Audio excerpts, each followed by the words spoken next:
রাজ্যের মুখ্যমন্ত্রী মাননীয়া মমতা ব্যানার্জির নির্দেশ মতো দীঘা জগন্নাথ মন্দির ট্রাস্ট এবং রাজ্য সরকারের যৌথ উদ্যোগে রেশন ডিলার মারফত 20শে জুন থেকে সমগ্র রাজ্য জুড়ে যে প্রভু জগন্নাথ দেবের প্রসাদ বিতরণ করা শুরু হয়েছে, তার প্রথম দিনে বুদবুদের উপভোক্তাদের হাতে প্রসাদ বিতরণ করা হলো।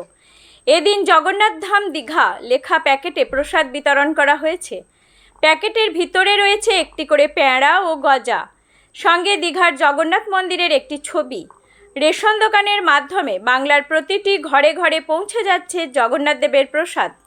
রেশন দোকানের নামের লিস্ট ধরে মানুষের হাতে তুলে দেওয়া হয়েছে দীঘার জগন্নাথ মন্দিরের প্রসাদ। জগন্নাথ মন্দিরের এই প্রসাদ গ্রহণ করার জন্য বুদবুদ এলাকায় দেখা গেল উৎসাহী মানুষের ঢল। এলাকার মানুষ বলেন, অনেকেই এখনও দীঘায় তৈরি এই নবনির্মিত জগন্নাথ ধাম দর্শন করতে যেতে পারেননি। এই প্রসাদ পেয়ে তাঁরা আপ্লুত। বুদবুদ থেকে অর্ণব দাসের রিপোর্ট, সুখবর টিভি।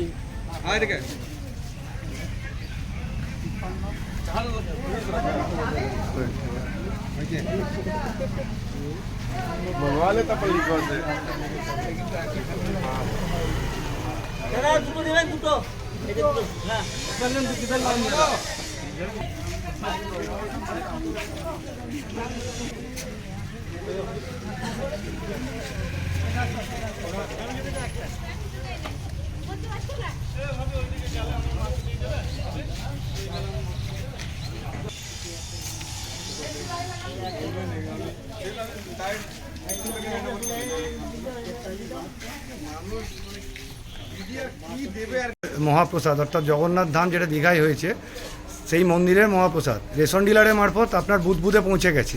তো এটার বিষয়ে আপনি কি মনে করেন?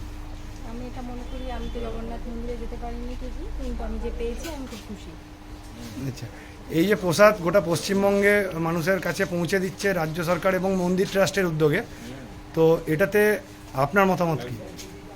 খুব ভালো উদ্যোগ নিয়েছে, খুব ভালো একটা পরিকল্পনা নিয়েছে রাজ্য সরকার থেকে, খুবই ভালো লাগছে।